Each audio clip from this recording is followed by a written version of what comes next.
I would now like to introduce an international photographer. What started as a few creative self-portraits has led to shooting for massive names such as Maroon 5, the 1975, and numerous TV stars, including some from shows including The X Factor, Made in Chelsea, and The Only Way is Essex. So, how does creativity connect to happiness? Our third speaker knows the answer. Please welcome Rosie Hardy.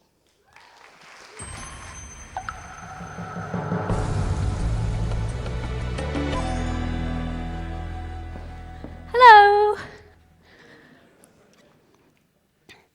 When I was 19 years old, I hosted my first ever photography workshop. I'd been shooting for around 2 years prior to that, and I was very nervous, and I decided to put an advert out on the wonderful place, which is the internet. I'm sure all very familiar with the internet and what a horrible, dark, mean place it can be at times.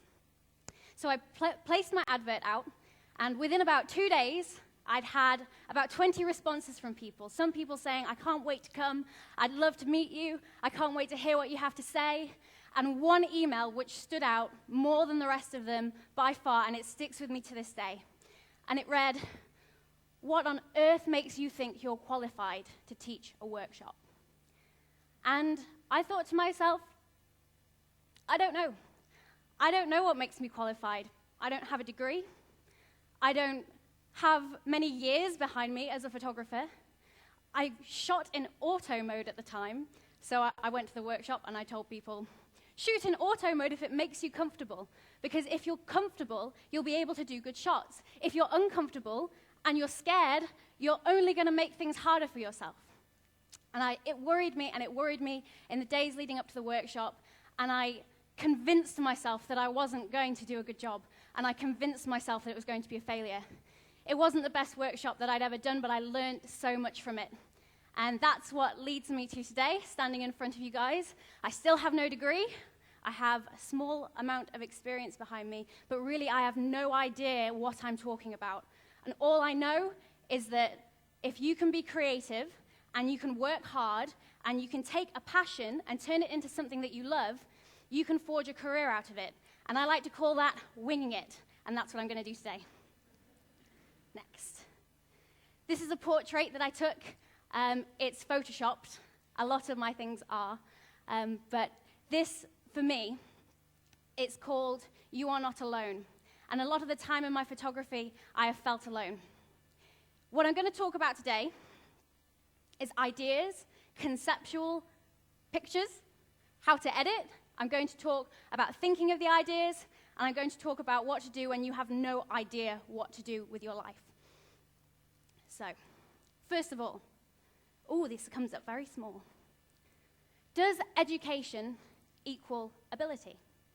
When I was in sixth form, definitely not at King's School, we are not rivals, I sat in my sixth form, and I doodled. And I got told off by every single one of my teachers, and they said to me, Rosie, pay attention. Rosie, listen, you're not going to learn, you're not going to get a job. Art does not pay the bills. That one was my mum. And when I decided that I was going to become a photographer, and I was going to not have a 9-to-5 life, I felt like I was taking a step, but it wasn't a step towards my hopes and dreams. I felt like I was taking a step towards failure without even doing anything. I was worried that I wasn't going to have enough money. I was worried that people weren't going to like me. I was worried that there was someone better than me already. What can I bring? What can an 18-year-old girl bring to an industry who hasn't done anything with her life yet? What do I know that countless other people have already figured out and told everyone? So, university isn't necessary. As I said before, I have no degree, I have no qualifications. I actually got predicted a D in my art A-level, which I thought was quite amusing, as my art teacher, while she was giving me a big fat D, was actually grading other people's coursework who'd used me as their artist inspiration, which was quite a big compliment at the time.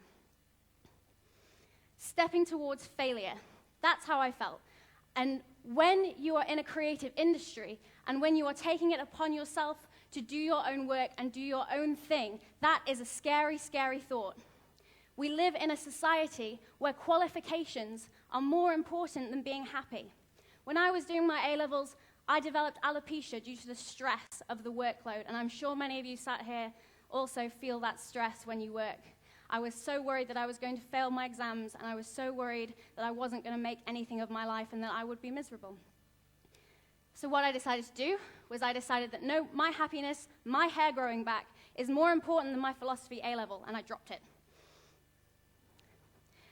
Become experienced. Experience is so underrated. The best thing you can do with your life is try it.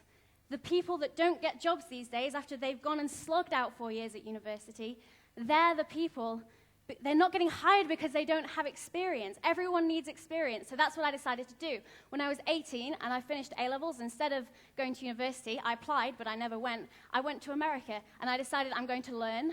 I'm going to do my best. I'm going to probably mess up. I'm going to have people tell me that I'm wrong, that I can't do it. Someone emailed me 2 weeks ago telling me I had no idea what I was talking about, and I sometimes agree with them. But I decided that that's the way I was going to try and live my life, and that brings us here to today. So, what do you guys strive for in life? This is a picture of me floating on some books.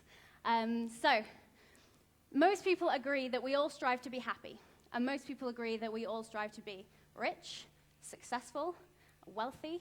Some people strive to be famous, each to their own. But there are so many sources that we think we can take our happiness from. Being thinner will make me happy. Being taller will make me happy. Knowing what I'm doing will make me happy. And although these things might help, they don't completely get you there. People make the assumption that because I have a fun job and because I get to go and meet these people, that I must be happy. Because Maroon 5 have hired me to do an album cover, I must be rich, therefore I must be happy. I can tell you that my camera and one of my lenses cost the same amount as they paid me for that album cover put together. So it's not necessarily the things that you think that will make you happy that do. This is the album cover I did for Maroon 5. And people say to me, wow, you've got the best job in the world. You got to go hang backstage with Adam Levine. He was topless. It was fantastic. And it did make me very happy. This is someone with a tattoo of my face on their arm. This is very strange and very surreal. But it did not really make me feel like I had any worth more because this person did this. It was cool, yes.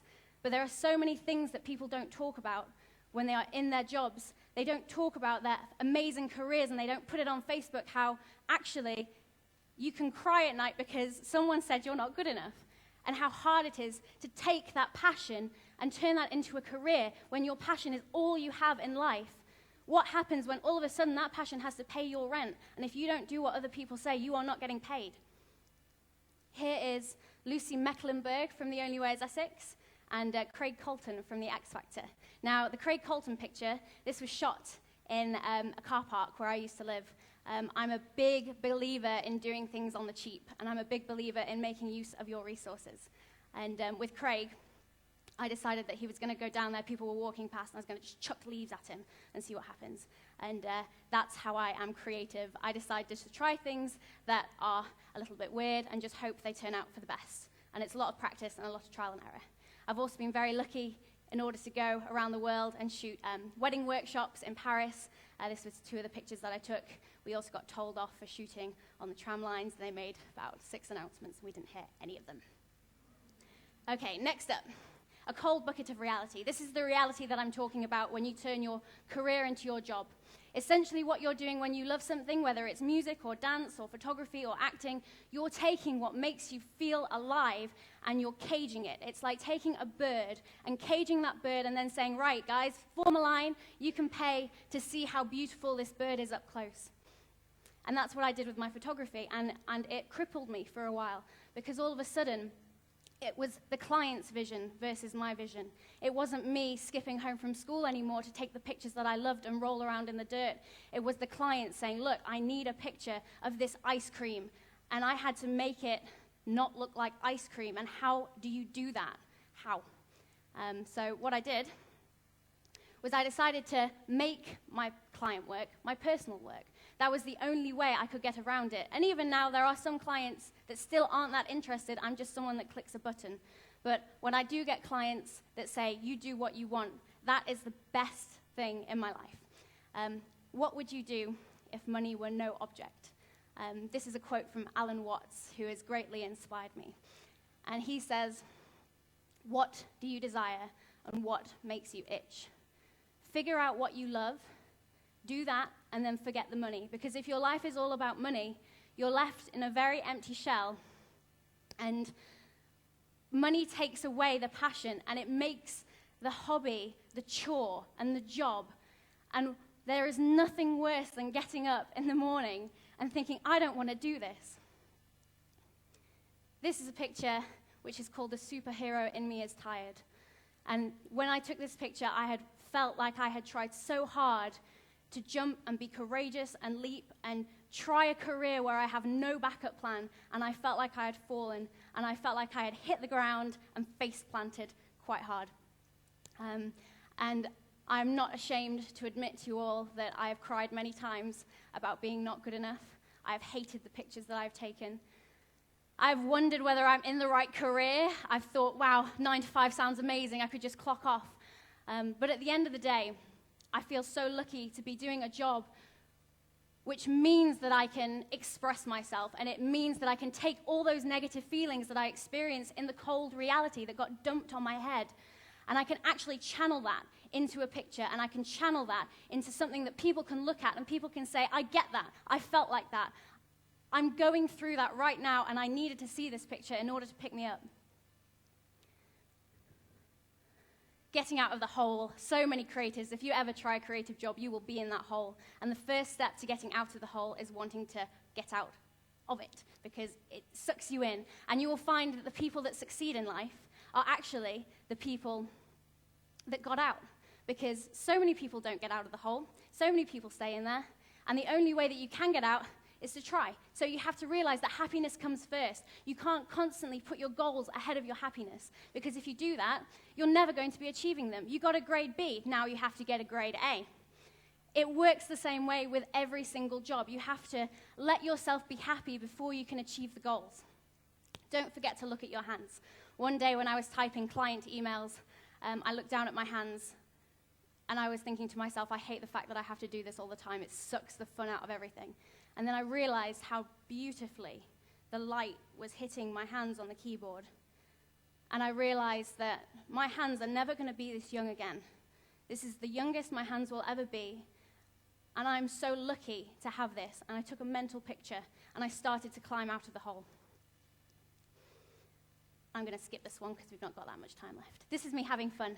And this is one of the pictures that I did when I was taking self-portraits. And it's called "I Will Not Sink." And I decided that I was going to go into a lake, and I was going to force myself not to sink, because I love photography. And as the next slide after this one will show you, every great artist was once an amateur, and we all have to start somewhere. Pablo Picasso was probably rubbish at painting when he first started. My first 2,000 pictures were absolutely horrendous, and I over-textured them. But I loved them, and I learned a new skill each time. Creativity is the ability to feel the negativity. It's the ability to be put in a situation which you find hard, and it's the ability to channel it, and to channel it into something that can make you greater.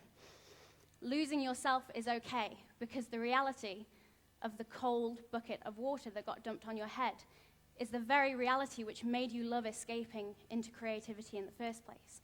When I was sat in my classroom at King's School, half asleep, doodling in my classic civ lessons, I wanted to get out. I wanted to do my own thing. And so, at the end of January, in my sad receipt pile for my tax bill, which is due, and I'm very nervous about that, I'm in the same situation. I'm in the same situation when a client says to me, "That's not good enough, we need you to do that again, you failed." And that's the reality that forces you to escape back into the thing that got you there in the first place. And so what I hope from my career is that I can keep going and keep creating pictures and never give up. My name is Rosie Hardy, I'm 23 years old, and I think I'm happy. Thank you.